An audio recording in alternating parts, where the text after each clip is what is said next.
नमस्कार दोस्तों, स्वागत है आप सभी का आपके अपने यूट्यूब चैनल में। तो जैसा कि आप देख पा रहे हैं, रेलवे ने एनटीपीसी के लिए जो मॉक टेस्ट का लिंक था वो एक्टिवेट कर दिया है। तो मॉक टेस्ट देना बहुत ज़रूरी है।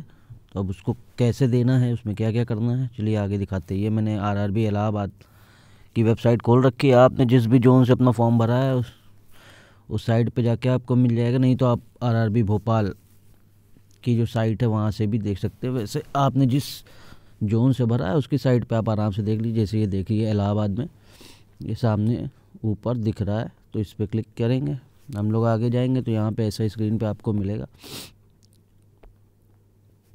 एक जस्ट डमी सिस्टम नेम हो जाएगा, एक कैंडिडेट नेम हो जाएगा। तो अब ये साइन इन जहाँ लिखा हुआ है बस जस्ट साइन इन पे क्लिक कर देना और कुछ नहीं करना है। तो ये ऐसे खुल जाएगा व्यू इन। यहाँ से आप अपनी लैंग्वेज चेंज कर सकते हैं जिस भी भाषा में आपको चाहिए। तो बंगाली, गुजराती, हिंदी, कन्नड़, कोंकणी, मलयालम, मणिपुरी, मराठी, उड़िया, पंजाबी, तेलुगु, उर्दू, इंग्लिश और तमिल, इतनी भाषाओं में एग्ज़ाम होगा। तो हम लोग हिंदी कर लेते हैं, ठीक है। अब हिंदी कर लेते हैं। अब इसको पढ़ लीजिए, निर्देशों को ध्यानपूर्वक पढ़ लीजिए। परीक्षा की कुल अवधि 90 मिनट होगी। लिखने वाले व्यक्ति की आवश्यकता वाले योग्य दिव्यांग उम्मीदवारों के लिए 120 मिनट होगी। प्रश्नों की संख्या 100 होंगी। सभी प्रश्न वस्तुनिष्ठ प्रकार के हैं। प्रत्येक प्रश्न के 4 विकल्प दिए गए जिनमें से केवल एक सही उत्तर होगा। गलत उत्तरों के लिए ऋणात्मक अंक दिए जाएंगे। प्रत्येक गलत उत्तर के लिए 1/3 अंक कम हो जाएगा। तो नेगेटिव मार्किंग है। तो इसलिए ये मॉक टेस्ट आपको देना, प्रैक्टिस करना बहुत ज़रूरी है। अपना उत्तर सहेजने के लिए प्रत्येक प्रश्न का उत्तर देने के बाद सेव और नेक्स्ट बटन पर क्लिक करें, नहीं तो आपका उत्तर नहीं सहेजा जाएगा। यानी जब भी आप किसी क्वेश्चन का आंसर आप दे लें तो उसके बाद उसको सेव और फिर नेक्स्ट ज़रूर कर लीजिएगा। नहीं, अगर सेव और नेक्स्ट नहीं करेंगे तो आपका जो उत्तर होगा वो काउंट नहीं किया जाएगा। भाषा, आप अंग्रेजी भाषा के साथ साथ उस भाषा में प्रश्न पत्र दे सकते हैं जिसे आपने आवेदन भरने के समय चुना था। तो यानी जब जो फॉर्म में आपने लैंग्वेज चुनी थी तो उस भाषा में आप अपना आंसर दे सकते हैं। यदि अंग्रेजी भाषा चुनी गई है तो प्रश्न पत्र केवल अंग्रेजी भाषा में दिखेगा, और अगर इंग्लिश आपने चुनी हुई है तो पूरा आपको इंग्लिश में ही होगा। निर्देशों और प्रश्नों को उस भाषा में दिखाया जाएगा जो आपके द्वारा निर्देश प्रश्न के साथ साथ प्रश्न पत्र के सबसे ऊपर दाएं कोने में ड्रॉप डाउन भाषा सूची से चुनी गई है।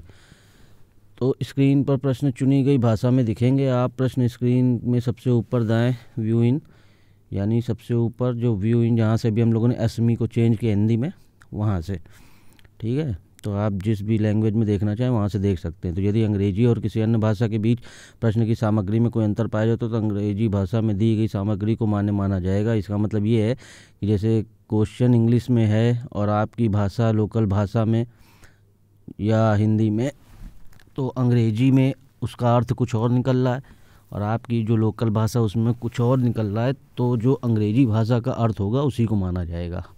तो जब आप क्वेश्चन पढ़ें तो जो अंग्रेजी भाषा में उसका आपको अर्थ समझ में आ रहा हो उसी हिसाब से आप अपना आंसर दें। स्क्रीन पर एक समय में एक प्रश्न दिखेगा। तो जब आपको प्रश्न दिए जाएंगे तो एक टाइम में एक ही प्रश्न दिया जाएगा। परीक्षा पूरा करने के लिए आपके पास उपलब्ध समय स्क्रीन में सबसे ऊपर दाएं कोने में काउंटडाउन टाइमर के जरिए दिखाया जाएगा या शेष समय को टाइम लेफ्ट के रूप में प्रदर्शित करेगा।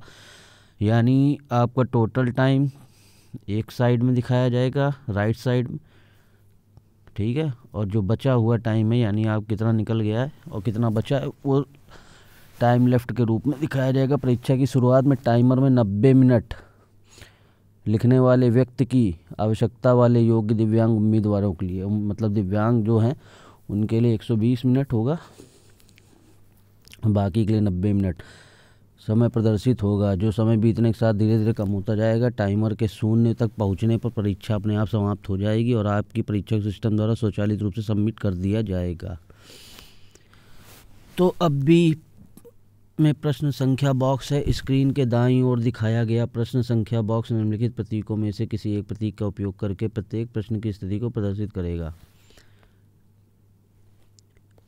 आपने अभी तक प्रश्न नहीं देखा है, आपने प्रश्न का उत्तर नहीं दिया, आपने प्रश्न का उत्तर दे दिया है, आपने प्रश्न का उत्तर नहीं दिया है परंतु प्रश्न को समीक्षा के लिए चिन्हित किया है। आपने प्रश्न का उत्तर दिया है और समीक्षा के लिए चिन्हित किया है, इसको मूल्यांकन के लिए स्वीकार किया जाएगा। प्रश्न के लिए मार्क्ड फॉर रिव्यू स्थिति से केवल इतना पता चलता है कि आप उस प्रश्न को फिर से देखना चाहते हैं। तो ये सब आपको ऑप्शन दिए जाएंगे, आप जो भी करना चाहें उसमें आप कर सकते हैं। तो प्रश्न संख्या बॉक्स को मिनिमाइज करने के लिए आप प्रश्न संख्या बॉक्स के बाईं ओर स्थित तीर पर क्लिक कर सकते हैं। इससे आप प्रश्न को स्क्रीन पर बड़े आकार में देख पाएंगे। यानी आपको सिस्टम के बारे में बता रहा है किस चीज़ से क्या होगा, ठीक है। इस वाले साइन से आप बड़ा कर सकते हैं, इससे छोटा कर सकते हैं। आप बिना स्क्रॉल किए प्रश्न क्षेत्र में सबसे नीचे जाने के लिए क्लिक कर सकते हैं, सबसे ऊपर जाने के लिए पर क्लिक कर सकते हैं। प्रश्न संख्या बॉक्स के ऊपर दिए गए ऊपर उत्तर दिए गए, उत्तर नहीं दिए गए, नहीं देखे गए, समीक्षा के लिए चिन्हित किया है, और समीक्षा के लिए उत्तर दिए गए और चिन्हित किए गए प्रश्नों की संख्या का सारांश दिखेगा। अब प्रश्न का उत्तर कैसे देना वो देख लीजिए। प्रश्न संख्या 1 से 100 तक इस क्रम में स्क्रीन पर दिखेंगे, जिनका उत्तर नीचे बताए अनुसार एक एक करके दिया जा सकता है। अपना उत्तर चुनने के लिए किसी एक विकल्प के बटन पर क्लिक करें। आप अपने चुने हुए उत्तर का चयन रद्द करने के लिए चुने गए विकल्प के बटन पर फिर से क्लिक करें या क्लियर रिस्पांस बटन पर क्लिक करें। तो अपने चुने हुए उत्तर को बदलने के लिए उस विकल्प बटन पर क्लिक करें जिसका आप चयन करना चाहते। अपना उत्तर सहेजने के लिए आपको सेव एंड नेक्स्ट बटन पर आवश्यक तौर पर क्लिक करना होगा, ये बता ही चुके, ठीक है। तो यदि प्रश्न के लिए चिन्हित विकल्प पर संदेह हो तो mark for review and next button पर क्लिक करें। यानी अगर आप कंफ्यूज्ड हैं और क्लियर नहीं है तो उसके लिए आप ये कर सकते हैं सेव एंड नेक्स्ट करने से पहले। तो पहले से उत्तर दिए गए प्रश्न का उत्तर बदलने के लिए सबसे पहले प्रश्न संख्या में जाकर उस प्रश्न संख्या पर क्लिक करें और ऊपर एक में बताए अनुसार उत्तर देने की प्रक्रिया। ये ज़रूरी है। अगर मान लो कोई क्वेश्चन का आंसर आपने कुछ कर दिया है, फिर आप आगे बढ़ गए और फिर आपको याद आता है कि नहीं है वो ऐसा नहीं, ये वाला सही था, उसको चेंज करना है, तो जो भी प्रश्न संख्या है उसके बॉक्स में जाकर उसको ओपन करके फिर आप वहाँ से उसको चेंज कर सकते हैं। डी, चित्रों को बड़ा करने के लिए निर्देश।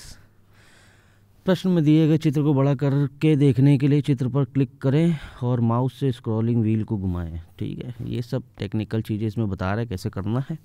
सीबीटी के लिए जिनको मालूम है उनको आता है सब, जिनको नहीं मालूम उनके लिए पढ़ के जाना ज़रूरी है, नहीं तो वहाँ आपका टाइम वेस्ट होगा।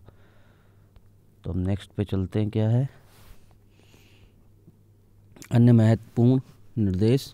ये देखिए ऊपर व्यू इन लिखा हुआ है ना, ये जहाँ पे हिंदी लिखा हुआ है यहीं से आप चेंज कर सकते हैं कोई भी लैंग्वेज। हर समय फेस मास्क लगा के रखें, सोशल डिस्टेंसिंग का ध्यान रखें, उपस्थिति पत्र पर हस्ताक्षर करने, आरटीआई और बायोमेट्रिक एलटीआई कैप्चर से पहले और बाद में अपने हाथों की सफाई करें। सीबीटी की जगह परीक्षा हॉल में मोबाइल फ़ोन संचार डिवाइस पूरी तरह निषेध है। निरीक्षक की उपस्थिति में ई कॉल लेटर पर घोषणा लिखें, कंप्यूटर की स्क्रीन पर घोषणा दिखाई जाएगी। अपनी वर्तमान हैंड राइटिंग में स्व घोषणा लिखें और इसमें ब्लॉक कैपिटल अक्षरों का उपयोग ना करें, ठीक है भाई। कैपिटल लेटर का आपको उपयोग नहीं करना है। सुनिश्चित करें कि ई कॉल लेटर के आरआरबी फॉइल पर आपकी पासपोर्ट साइज़ की फ़ोटो चिपकाई गई है। ये सब आपको चेक करना है अपनी चीज़ों में। परीक्षा के दौरान आपकी फ़ोटो और बायोमेट्रिक को कैप्चर किया जाएगा। बायोमेट्रिक एलटीआई कैप्चर और फ़ोटो कैप्चर के बाद बाथरूम जाने, लैब से बाहर जाने की अनुमति नहीं है। तो भैया पहले से ही अपने को रिलैक्स और फ्री करके बैठना कि पता चले बाद में टॉयलेट और ये सब, पहले से ही सब कुछ अपना करके 90 मिनट हैं, 1.5 घंटे के लिए आप अंदर पैक हो जाओगे। स्क्रीन पर एक समय में एक प्रश्न दिखेगा। आपसे अनुरोध है कि आप हर प्रश्न पर खर्च करने होने वाली समय मात्रा का ध्यान रखें, क्योंकि आपको 90 मिनट में 100 प्रश्नों को उत्तर देना है। लिखने वाले व्यक्ति की सहायता लेने वाले उम्मीदवारों को केवल ऑनलाइन आवेदन में चुनी गई भाषा में लिखने वाले व्यक्ति से बात करनी होगी, ठीक है। ये उनके लिए, दिव्यांगों के लिए। परीक्षा हॉल प्रतिरूपण में किसी भी प्रकार के कदाचार, अनुचित साधन, दुर्व्यवहार, अनुशासनहीनता में शामिल होने से उम्मीदवार को योग्य घोषित किया जाएगा और उसे रेलवे की सभी भावी आरआरबी परीक्षाओं और नियुक्ति से बाहर रखा जाएगा। रफ काम के लिए दी गई रफ शीट पर उम्मीदवार को अपना नाम और रोल नंबर लिखना चाहिए। रफ शीट को परीक्षा के बाद वापस करना होगा, ठीक है। तो सब पे अपना नाम रोल नंबर लिख दीजिएगा। CBT के पूरा होने के बाद उम्मीदवार को निरीक्षक के निर्देशों की प्रतीक्षा करनी चाहिए और सोशल डिस्टेंस का अच्छी तरह से ध्यान रखकर व्यवस्थित तरीके से परीक्षा हॉल से निकलना चाहिए। परीक्षा हॉल के बाहर किसी भी समूह चर्चा या भीड़ में शामिल ना हो। अपना सामान लेकर तुरंत परीक्षा केंद्र से बाहर निकलें। ठीक है, तो ये हो गए इंस्ट्रक्शन जितने भी थे। ठीक है, अब चलो एक क्वेश्चन 2 क्वेश्चन करके दिखा देते हैं। I am ready to begin. Okay, तो सबसे पहले आपको डिफ़ॉल्ट लैंग्वेज चूज़ करनी होगी, आप किस में पेपर देना चाहते हैं। तो हिंदी करते हैं। Please accept terms and condition before proceeding. ये लो भैया, चलो हो गया।